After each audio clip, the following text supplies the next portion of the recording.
मोठ्या पक्षाचा उमेदवार आहे आणि दुसऱ्या बाजूला निंबाळकरांसारख्या दिल्लीपासून दिल्लीपर्यंत सत्ता असणाऱ्या भारतीय जनता पार्टीचा उमेदवार आहे। आणि या दोन मोठ्या उमेदवारांबरोबरच एक सर्वसामान्य कुटुंबामध्ये मेंढपाळाच्या घरामध्ये जन्माला आलेला आणि सर्वसामान्य कुटुंबामधला एक सर्वसामान्य उमेदवार तुमच्या समोर उपस्थित आहे। आणि तुम्ही सगळ्या लोकांनी कुठलीही भावना न ठेवता कुठल्याही प्रकारच्या अपेक्षा न ठेवता तुम्ही मला इथपर्यंत घेऊन आला या तुमच्या भावनेशी मी प्रथमतः सहमत आहे। आणि विरोधाच्या या मंदिरामध्ये मी माझं मनोगत आहे 15-20 मिनिटांमध्ये मी माझं मनोगत व्यक्त करणार आहे। या माझ्या माढा लोकसभेमधल्या माढा तालुक्यातल्या आळेगाव गावामध्ये खरं तर दिवसभरामध्ये आमचा सकाळी 7 दिवस चालू होतो, रात्री आम्हाला 12-1 वाजता प्रत्येक गावामध्ये गेल्यानंतर माढ्या वस्त्यावरच्या मंडळी प्रत्येक ठिकाणी अशा पद्धतीचं एक वातावरण तयार केलेलं आहे की आम्ही तुमच्या बरोबर आहोत, त्या डोळ्यासमोर आहे। आणि या सगळ्या गोष्टी डोळ्यासमोर ठेवत असताना जवळ येत तुम्हाला सांगायचं की माझ्या माढा लोकसभेची निवडणूक लक्ष्मण हाके का लढतायत, कशासाठी लढतायत? माझा बाप आमदार खासदार नाही किंवा ग्रामपंचायतीचा सदस्य नाही, मग लक्ष्मण हाके निवडणूक का लढतायत? जवळकेकर साहेब तुम्हाला सांगत असताना आळेगाव आणि आळेगावच्या आजूबाजूच्या परिसरामध्ये माझ्या माढा लोकसभेमध्ये माढा लोकसभेचं विश्लेषण अगदी तुम्ही माझी जवळची मंडळी आहात, त्यामुळे काही गोष्टी वास्तव पद्धतीने तुमच्या समोर मांडणं आज आवश्यक आहे। किल्लारीकर साहेब, माढा लोकसभा मतदारसंघाची रचना अशी आहे की या माझ्या माढा लोकसभेमध्ये जो एक 20 लाख लोकांची संख्या आहे, या 20 लाख लोकांपैकी ओबीसीची संख्या ही 13 लाखाच्या आसपास आहे। आणि त्या ओबीसी मधलं बायफर्केशन मी तुम्हाला सांगतो, वास्तव परिस्थिती तुमच्या समोर मांडतोय। या 13 लाखापैकी किल्लारीकर साहेब 6,65,000 फक्त धनगर समाज, 3 लाख माळी समाज आणि त्यानंतर बेरड रामोशी समाज हा 65 ते 75,000 आहे, लोणारी समाज 65 ते 75,000 आहे आणि वंजारी समाज माझ्या मानखटाव तालुक्यामध्ये 10-12 गावं आणि करमाळा तालुक्यातली 5-7 गावं पकडली तर तो 70-75,000।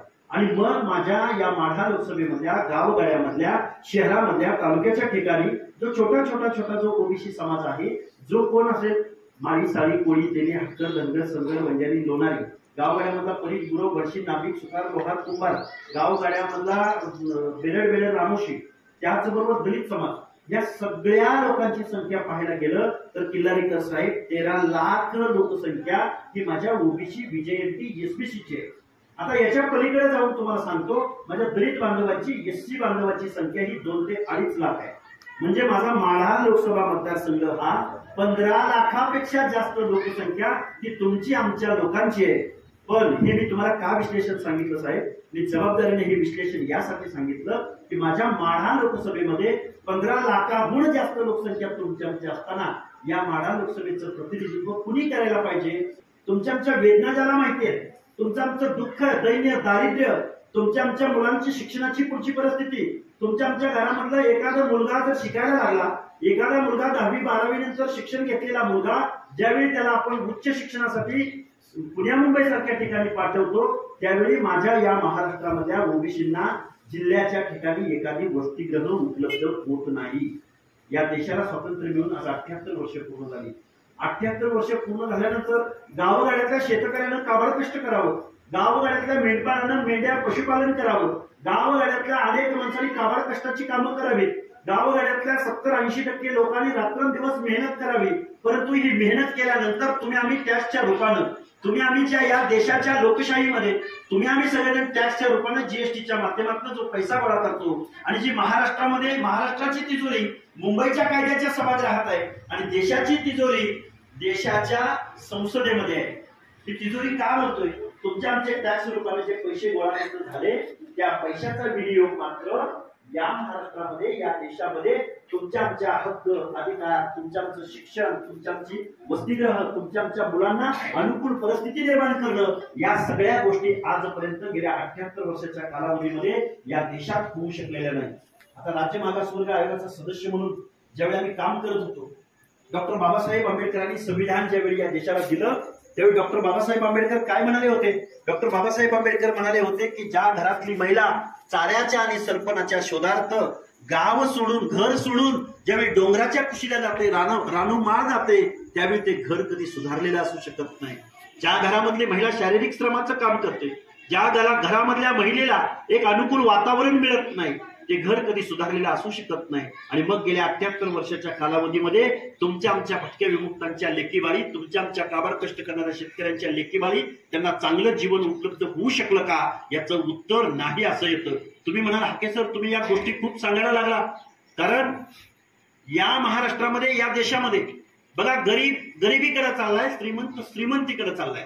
देश जगातल्या पाच अर्थव्यवस्थापैकी 5वी महासत्ता म्हणून पुढे येतोय पण त्याच माझ्या भारत देशामध्ये गरीब मात्र गरिबीकडे चाललाय।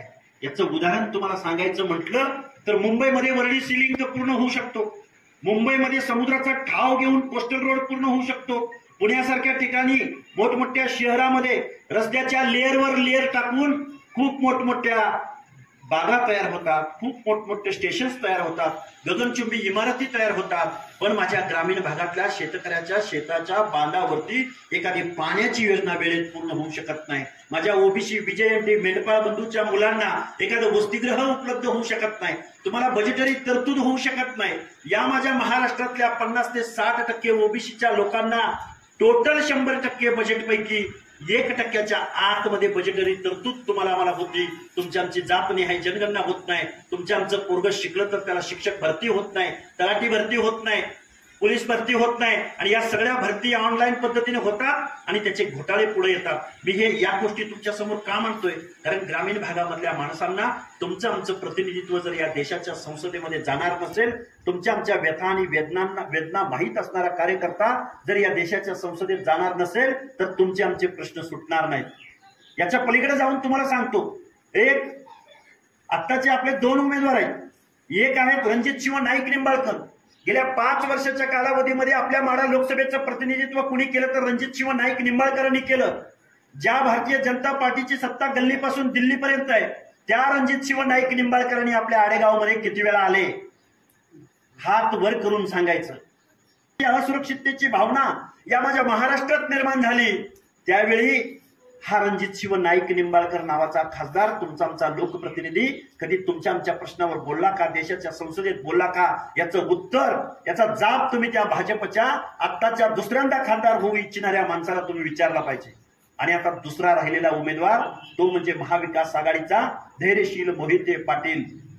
त्याच्या चुलत्यानं बाळदादांनी एक स्टेटमेंट केलं की आम्ही भारतीय जनता पार्टीमध्ये होतो आम्हाला खासदारकी लढायची पण ही खासदारकी जर आम्ही आता नसतो लढलो तर आमचं मोहिते पाटील घराणं संपलं असतं। म्हणजे मोहिते पाटलांना खासदार कशासाठी व्हायचंय त्यांचं घराणं वाचवण्यासाठी त्यांचे कारखाने वाचवण्यासाठी। अरे मोहिते पाटलांना तुम्ही आम्ही काय कमी केलं? विजयदादा मोहिते पाटील आमदार किती वेळा राहिले विजयदादा मोहिते पाटील 2014ला खासदार राहिले विजयदादा मोहिते पाटील महाराष्ट्राचे उपमुख्यमंत्री राहिले स्वर्गीय प्रतापसिंह मोहिते पाटील आमदार राहिले मंत्री राहिले रणजित निंबाळकर सगळ्यात पहिल्यांदा खासदार झाले आता आमदार आहेत।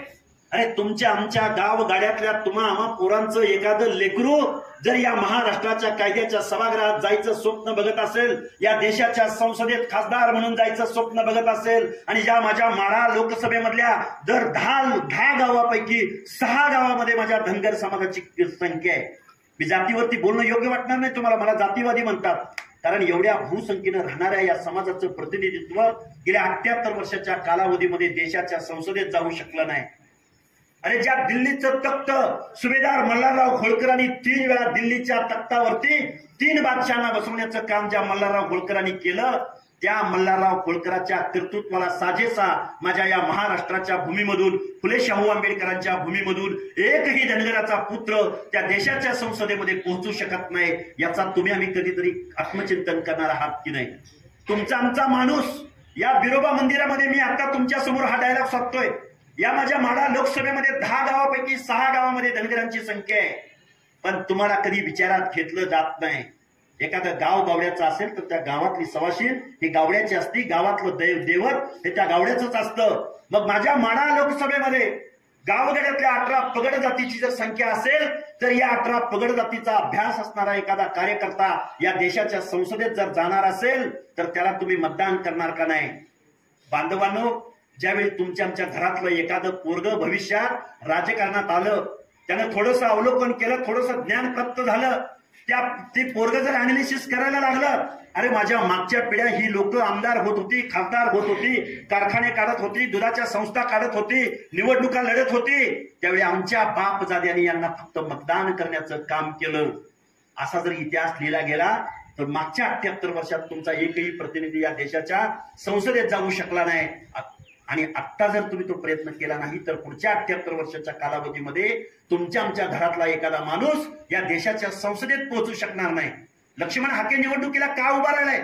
लक्ष्मण हाकेकडे कारखाना नाही, लक्ष्मण हाकेचा वडील साधा ग्रामपंचायतीचा सदस्य नाही, पण लक्ष्मण हाके महामानव डॉक्टर बाबासाहेब आंबेडकरांच्या संविधानाला मानणारा कार्यकर्ता आहे. या माझ्या महाराष्ट्रातल्या, या माझ्या देशातल्या प्रत्येक माणसाला या माझ्या लोकशाहीमध्ये समानतेचा अधिकार डॉक्टर बाबासाहेब आंबेडकरांनी दिला. अरे टाटा, बिर्ला, अंबानीच्या मतालाही तेवढाच अधिकार आणि माझ्या गावगाड्यातल्या काबाड कष्ट करणाऱ्या शेतकऱ्याच्या मताला सुद्धा तेवढाच अधिकार ज्या संविधानानं, ज्या बाबासाहेबांनी तुम्हाला आम्हाला दिला. बाबासाहेब काय म्हणाले होते? गावगाड्यातल्या लोकांना म्हणालेले होते की तुम्हाला राज्यकर्ती जमात बनावं लागल.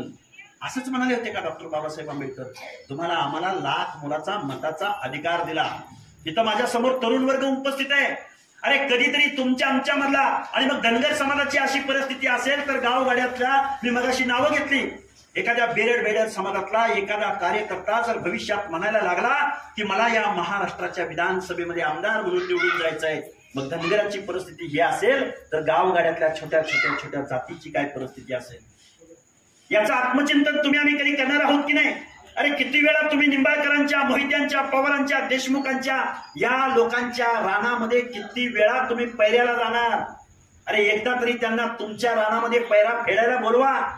कधीतरी तुमच्या आमच्या वाड्या वस्त्यावरचा बंधूंनो, मी एक तुम्हाला उदाहरण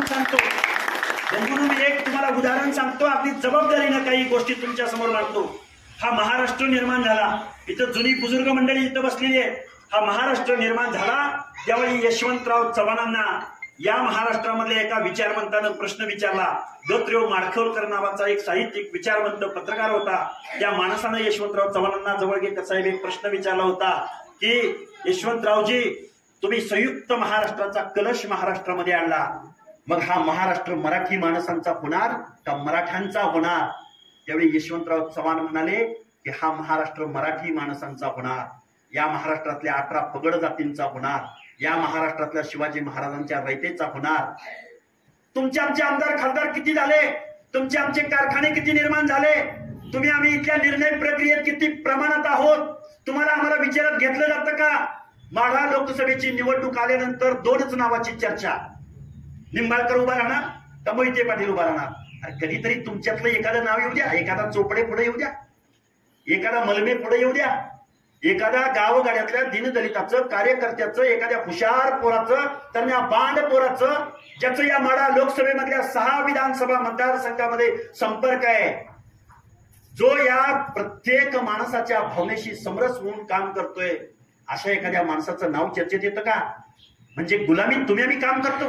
तुमच्या आमच्या गावगाड्यामधले, अरे हे लोक आता उभे राहिलेत ना, ह्यांच्याकडे टेंडरवाले आहेत, ह्यांच्याकडं सरपंच पदापासून, सभापती पदापासून, आमदार, खासदार, मंत्री, स्टार, पैसेवाले, अरे यांच्या गाड्या आल्या ना एका वेळी 100 200 गाड्या धुरळा उडीत आपल्या गावामध्ये येतात. ज्याला फुले शाहू आंबेडकरांचा विचार माहिती आहे, ज्याला या माझ्या महाराष्ट्रातलं समाजमन माहिती आहे, ज्याला या माझ्या महाराष्ट्रातल्या दुष्काळग्रस्त लोकांचे प्रश्न माहिती आहेत, मेंढपाळांचे प्रश्न तालुकेदारांचे प्रश्न माहिती आहेत, या सगळ्या गोष्टीचं अवलोकन असणाऱ्या ग्रॅज्युएट पोस्ट ग्रॅज्युएट असलेल्या आयोगावरती काम करायचा थोडाफार अनुभव असलेल्या कार्यकर्त्याला तुम्ही मतदान करणार का दुसऱ्या बाजूला धैर्यशील मोहिते पाटील नावाचा एक माणूस त्यांच्या ऍफिडेव्हिट मध्ये दिली, एकाच तालुक्यात एकाच पोलीस स्टेशनला धैर्यशील मोहिते पाटील यांच्या नावावरती 31 गुन्हे नोंद असल्याची त्यांनी त्यांच्या अर्जात सांगितलंय. मी आरोप नाही करत, तुम्ही अर्ज ऑनलाईन जाऊन त्यांचा अर्ज तपासू शकता. दुसऱ्या बाजूला आमचे रणजित सिंह नाईक निंबाळकर गेल्या 5 वर्षाच्या कालावधीमध्ये तुमचा आमचा या माढा लोकसभेचा प्रतिनिधी, माझ्या माढा लोकसभेमध्ये एकही इंजिनिअरिंग कॉलेज नाही, माझ्या माढा लोकसभेमध्ये एकही क्रीडा अकॅडमी नाही, माझ्या माढा लोकसभेमध्ये MIDC नाही. रणजित सिंह नाईक निंबाळकर, अरे नरेंद्र मोदी महासत्ता असणाऱ्या या पंतप्रधानाचा खासदार माझ्या माढा लोकसभेमध्ये एक क्लस्टर आणू शकत नाही. ऊसाचं उत्पादन घेणाऱ्या भागामध्ये एखादं क्लस्टर आणून एखादा निधी आणू शकत नाही. दुधाचं उत्पादन घेणाऱ्या माझ्या शेतकऱ्यांना चिलिंग प्लॅनच्या माध्यमातून एखादी योजना आणू शकत नाही. या सगळ्या गोष्टी तुम्हाला कोण बोलतील का? तुम्ही या आज आडेगाव मध्ये तुम्ही इथं बसलेली मंडळी आहेत, गेल्या 2-3 वर्षाच्या कालावधीमध्ये तुमच्या आमच्या घरातलं एखादं पोरगं प्राध्यापक झालं का? झालं असेल तर हात वर करून सांगा मला. गेल्या 4-5 वर्षाच्या कालावधीमध्ये सिनियरला एखादं पोरगं प्राध्यापक झालं? आपल्या गावातलं एखादं पोरगं प्रशासनामध्ये खूप मोठ्या पदावर गेलं? आपल्या गावातल्या एखाद्या पोरानं 5-10 कोटीचा एखादा प्रोजेक्ट आणलाय असं एखादं नाव असेल तर मला हात वर करून सांगा. आहे का आपल्या गावामध्ये एखादा प्रोजेक्ट आलाय? म्हणजे तुम्ही आम्ही सगळ्या लोकांनी शारीरिक श्रमाची कामं करायची, कष्टाची कामं करायची. तुमच्या आमच्या लेकीबाळीनं सकाळच्या 7 वाजल्यापासून रात्री 12 वाजेपर्यंत गोटा सांभाळायचा, शेती सांभाळायची, घरातलं सांभाळायचं. तुमच्या आमच्या लेकीबाळी 10वी-12वी नंतर अरे पहिलीला 100 मुलींचा पट असेल एखाद्या गावामध्ये 50 मुलींचा पट असेल पहिलीला, 10वीला जाईपर्यंत त्यातल्या जवळजवळ 60% त्यांची गळती झालेली असती. 12वीला जाईपर्यंत त्या 25 मधल्या 10-12 उरतात. हायर एज्युकेशनला जाईपर्यंत त्यातल्या 5-7 उरतात. म्हणजे तुमच्या आमच्या घरामध्ये या सगळ्या गोष्टी अशा घडत असताना तुमच्या आमच्या घरामधला एखादा हुशार मुलगा जर या देशाच्या संसदेमध्ये जाण्यासाठी प्रयत्न करत असाल तर हे आडेगाव हे एक जागृत गाव आहे. कुठल्याही पुढाऱ्यांना लोकसभेला जुमानणारं गाव नाहीये. नेहमी क्रांतीच्या बाजूने आडेगाव आहे. आणि मी एक तुमच्या कुटुंबामधला एक मुलगा आज माढा लोकसभेला निवडणुकीला उभा आहे. कुठलीही राजकीय पार्श्वभूमी माझ्या आज नसताना, माझ्या बरोबर नसताना सुद्धा या गावातल्या तरुणांनी मला इथून पुढे खरं तर कोळशिरसला माझी सभा आहे, त्यानंतर उंबरे देहगावला सभा आहे, त्यानंतर माझी कोरेगाव, त्यानंतर पार भावेनगर म्हणून आपल्या या माढा लोकसभेतलं मला आज रात्री सभा आहे. तरी पण धावत्या वेळामध्ये मला तुम्ही बोलवलं आणि माझं मनोगत तुम्ही शांत चित्तानं ऐकून घेतलं. मी तुम्हाला जाता जाता एवढंच सांगेन, महात्मा ज्योतिबा फुले नावाचा एक महामानव आपल्या या महाराष्ट्रामध्ये जन्माला आलेला होता. त्यांनी शिक्षणाच्या बाबतीमध्ये तुम्हाला सांगितलंय, तरुण वर्ग आहे तुम्हाला माहिती आहे, शिक्षणाच्या बाबतीमध्ये खूप मोठं काम होतं त्यांचं. पण शिक्षणाच्याच बरोबर या माझ्या गावगाड्यातल्या 18 पगड जातीच्या संदर्भात माझे महात्मा ज्योतिबा फुले म्हणालेले होते, सत्य वाचून सकळ का झाल्या अवकळा. तुमच्या आमच्यावरती जी ही परिस्थिती निर्माण झालेली आहे कारण तुमच्या आमच्यामधले आमदार झाले नाहीत, तुमच्या आमच्यामधले खासदार झाले नाहीत, तुमच्या आमच्यामध्ये चांगलं काम करणारी माणसं तयार झाली नाहीत. नेहमी आपण दादा बाबा तुम्ही आणि गुलामी नेहमी पत्करली. एखादा पवार पाटील देशमुख नावाचा माणूस आपल्या घरावरती आला, अरे आमच्या पोत्यावरती बसला, माझ्या खांद्यावरती हात ठेवला, मला म्हणाला काय चाललंय, बरं चाललंय का? अरे तुम्ही आम्ही गुलामी सुद्धा किती प्रामाणिकपणानं तुम्ही आम्ही गुलामी करतो. गावगाड्यातला एखादा पुढारी तुमच्याकडे आला आणि म्हणाला अरे हाकेसर काय निवडून देतोय का, कशाला हाकेसरला मतदान देतोय, त्यावेळी त्याला सांगा तू निवडणुकीला उभा आहेस का, तू अर्ज भरलास का, तू दंड थोपटलेस का, तुला संविधान लोकशाही कळली का, आमच्या या माढा लोकसभेमधल्या लोकांच्या समस्या काय आहेत, आमच्या इथल्या लोकांचे प्रश्न काय आहेत, या प्रश्नावरती धैर्यशील मोहिते पाटील बोलतात का, या प्रश्नावरती रणजित सिंह नाईक निंबाळकर बोलतात का? हे प्रश्न त्यांना तुम्ही ऑडिट विचारलं पाहिजे, जाब विचारलं पाहिजे. काय दिलं तुम्हाला आम्हाला नरेंद्र मोदींनी? तुम्हाला आम्हाला 1.5 GB डाटा दिला.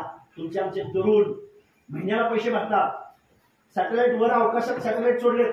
बघा साहेब, 100 पेक्षा जास्त सॅटेलाइट सोडणारा जगातला भारत नावाचा एक देश आहे आणि त्या 100 पैकी 95 सॅटेलाइट हे आपण अमेरिका वगैरे तिथल्या कंपन्यांना भाड्याने दिलेत. 5च सॅटेलाइट तुम्ही आम्ही वापरतोय. हे मी तुम्हाला का सांगतोय, कारण प्रत्येकाच्या हातामध्ये मोबाईल आहे आणि त्या मोबाईलचं महिन्याला भाडं आपण किती भरतोय, तर तो 1.5 GB डाटा आणि कॉलिंगचं भाडं किती 500 700 किती काय चार्ज मला माहिती नाही. प्रत्येक माणूस चार्ज शासनाच्या दरबारी भरतोय किंवा त्या कंपन्यांच्या दरबारी भरतोय. हे मी तुम्हाला का सांगायला लागलोय, कारण याच मोबाईलच्या माध्यमातून तुम्हाला आम्हाला क्रांती घडवायची आहे. लक्ष्मण हाकेची गाडी पुकारत दिसत नाही नसेल आली, लक्ष्मण हाकेला मोठी सभा नाही घेता आली. तुम्ही युट्यूबवर तरुणांनो जावा, युट्यूबवरती जाऊन फक्त लक्ष्मण हाके टाका. गेल्या 4 5 10 वर्षात हा माणूस लिहितो काय, हा माणूस बोलतो काय, या माणसाने डिफेन्स कसा केलाय, या माणसाने ओबीसीच्या प्रश्नावरती आपली ठाम भूमिका कशी मांडली, या माणसाची IBN लोकमत सारख्या विलास बडेंनी 1 तासाची मुलाखत घेतली. ती मुलाखत तुम्ही पहा, तुम्हाला कुठल्याही मला प्रचाराची आवश्यकता वाटत नाही, गरज वाटत नाही. या मोबाईलवरती माझं चिन्ह तुमच्या समोर येईल. तुम्ही तरुण मंडळी आहात, नाव वाचून मतदान करायचंय. कशाला पाहिजे चिन्ह, नाव वाचता येत नाही तुम्हाला, मला तुमच्या आमच्या घरामधला एखादा बुजुर्ग माणूस असेल, शिक्षण घेतलेला माणूस नसेल तर त्या माणसाला तेवढं ते चिन्ह समजावून सांगा. कोण आहे लक्ष्मण हाके, काय आहे शिक्षण या पोराचं, या माणसाचं काय आहे शिक्षण, हा माणूस का खासदारकीला उभं राहायचं म्हणतोय, काय भूमिका आहे या माणसाची. लक्ष्मण हाके सकाळी कुठे आहे, सकाळी 7 ला कुठे आहे, 12 ला कुठे आहे, संध्याकाळी 4 वाजता कुठे आहे, रात्री 12 वाजता कुठे आहे, रात्री 1 वाजता कुठे आहे, सगळं फेसबुकला सगळं अपडेट तुम्हाला पाहायला मिळेल. मग अशा कार्यकर्त्याला मतदान करायचं का मोहिते पाटील नावाच्या कार्यकर्त्याला मतदान करायचं का रणजित नाईक निंबाळकरला मतदान करायचं. तुम्हाला का जायचंय देशाच्या संसदेमध्ये, किती वेळा रणजित नाईक निंबाळकर तुम्ही देशाच्या संसदेमध्ये माझ्या माढा लोकसभेतल्या माझ्या गोरगरिबाच्या शेतकऱ्याच्या प्रश्नावरती तुम्ही आवाज उठवला, याचं उत्तर नाही असं आहे. म्हणून सत्तेमधून पैसा आणि पैशामधून परत सत्ता नाही. तुम्हाला आम्हाला बाबासाहेबांनी जो लाख मोलाचा मताचा अधिकार दिलाय, तो डोळं उघडं ठेवून योग्य त्या ठिकाणी योग्य त्या माणसाला मतदान करा. हीच माणसं तुमच्या गावामध्ये असं कार्पेट टाकून तुम्हाला भेटायला येतील, तुमच्या गावामध्ये येऊन बसतील. अरे काय झालंय, तुम्ही असं कसं काय या माणसाला मतदान दिलं, त्यावेळी त्याला सांगा. या सगळ्या गोष्टीचा कुठेतरी तुम्ही खूप बोलता येण्यासारखे, तासभर बोलेल, 2 तास बोलेल, शिक्षणावर वेगळंच बोलेल, बेरोजगारीवर वेगळंच बोलेल, राजकारणावर वेगळंच बोलेल. तुमची आमच्या हजारो वर्षाची तुमच्या आमची परंपरा आहे. तुमच्या आमच्या बिरोबाच्या यात्रा, खंडोबाच्या यात्रा, घोडोबाच्या यात्रा, दर 30 किलोमीटरला लाखाची जत्रा जवळकेकर साहेब तुमच्या आमची भरती. या मंगळवेढ्याच्या शेवटच्या टोकापासून नाव घ्यायला सुरुवात केली तर तिकडे नांदेड लातूरच्या शेवटच्या टोकापर्यंत दर 30 किलोमीटरच्या तुमच्या देवांची आणि गावाची नावं हा लक्ष्मण हाके तुम्हाला सांगू शकतो. माझ्या माढा लोकसभेमध्ये कुठल्या गावात कुठल्या आडनावाची माणसं आहेत, माझ्यातल्याच तुमच्यातल्याच पुढाऱ्यांनी कुणाची तरी लाचारीचा ठेका घेतलाय. ते म्हणतील गावात येतील आपल्याला कोणाला मतदान करायचं, आपल्याला तुतारीला मतदान का करायचं, तुतारीला मतदान. आम्ही किती मोहिते पाटलांना किती वेळा प्रतिनिधित्व द्यायचं. स्वर्गीय आनंदराव देवकाते नावाचा एक माणूस सोलापूरला लोकसभेला उभा होता. बाबा शांत डोक्याने तरुणांना तुम्ही डोक्यामध्ये एक गोष्ट ठेवा, सुशील कुमार शिंदे नावाचा एक दलिताचा मुख्यमंत्री, दलिताचं पोरग या महाराष्ट्राचं मुख्यमंत्री होतोय का त्यावर. माझा स्वर्गीय आनंदराव देवकाते नावाचा मंत्री पदावर असलेला माणूस स्वतःच्या आमदारकीचा राजीनामा देतो, मंत्रीपदाचा राजीनामा देतो आणि सुशील कुमार शिंदेना जागा रिकामी करून देतो. आणि मग सुशील कुमार शिंदेची खासदारकीची जागा सोलापूरची रिकामी झाली होती. त्या पोटनिवडणुकीला आनंदराव देवकाते उभे राहतात. त्याच वेळी मोहिते पाटलांचा भाऊ प्रतापसिंह मोहिते पाटील भाजपामध्ये प्रवेश करतो आणि धनगराचा कधी नव्हे तो निवडून जाऊ शकणारा पोटनिवडणुकीमध्ये बाय इलेक्शन मध्ये ज्या सुशील कुमार शिंदेच्या जागेवर एक धनगराचा आनंदराव देवकाते निवडून जाणार होता, पण प्रतापसिंह मोहिते पाटील तिथं उभा राहिला आणि त्या आनंदराव देवकातेचा पराभव केला. त्यामुळे त्यानं तुम्ही मतदान करणार आहे. अरे गावगाड्यातली गावच्या गावं तुमची आहेत. अरे तुमच्याकडे सुद्धा कधी काळी तलवारी होत्या, गावाच्या गावं आडनाव तुमची कशी आहेत गावं. कधीतरी 1000-1200 वर्षापूर्वी तुमच्या मूळ पुरुषांनी कधीतरी पराक्रम गाजवला असेल म्हणून त्या गावचे तुम्ही मालक आहात. हा इतिहास तुम्ही विसरला. मल्हारराव होळकरांचा, यशवंतराव होळकरांचा, राजा नरवे राजा उमाजी नाईकांचा. गावगाड्यातली बुद्धी कुणाची पाहायची असेल तर डॉक्टर बाबासाहेब आंबेडकरांची बुद्धी. जवळकेकर साहेब माझ्या माढा लोकसभेमधल्या वाड्या वस्त्यावरच्या पोरांनी ठरवलंय की सर्वसामान्य कुटुंबातल्या गोरगरिबाचं पोरग आम्हाला त्याला मतदान करायचंय. जवळजवळ 60 ते 70 वाड्या वस्त्यांनी लक्ष्मण हाके जातं हे चिन्ह आहे. या चिन्हासमोरचं बटन दाबून आम्ही तुमचा मान सन्मान वाढवणार हा शब्द दिलाय. रात्री 12:30ला कुसूर नावाचं गाव, त्याच्या अगोदर पाड्यावर त्याच्या अगोदर साखरवाडी, त्याच्या अगोदर सुरवडी, मिरगाव, नांदल या गावामधल्या लोकांनी कुठे कुठे किती आत्ता बघा एकाच टायमिंगला 8-5 वाजता आमच्या गावात या म्हणून जवळजवळ 15 ते 20 गावामधून कॉल आहेत. पोहोचू शकत नाही प्रत्येक गावामध्ये. आज आमच्या 2-3 टीम आम्ही जिकडे तिकडे पाठवले. एकच गाडी घेऊन मी तुमच्याकडे आलो. तुम्ही जो माझा मान सन्मान केला. गावगाड्यामधल्या माझ्या इथं समोरची बसलेली ज्ञाती समाज बांधव आहेत, माझा तरुण वर्ग आहे, त्या तरुण वर्गाला त्याच्या भाषेमध्ये समजण्यासाठी काही गोष्टी मी खूप वास्तव फॅक्ट आणि फॅक्च्युअल वरती तुमच्या समोर मांडण्याचा प्रयत्न केला. आपली मीटिंग, आयोगाची मीटिंग किंवा प्रशासनाची मीटिंग असते, त्याला खूप पॅरामीटर्स असतात. परंतु इथं माझ्या गावगाड्यातल्या या लोकांना ह्या भावना समजाव्यात. तुम्ही आम्ही कुठं आहोत, तुमची आमची परिस्थिती काय आहे या गोष्टी समजाव्यात म्हणून साध्या सोप्या भाषेमध्ये काही मनोगत व्यक्त करण्याचा प्रयत्न केला. तुम्ही सगळ्या लोकांनी ऐकून घेतलं.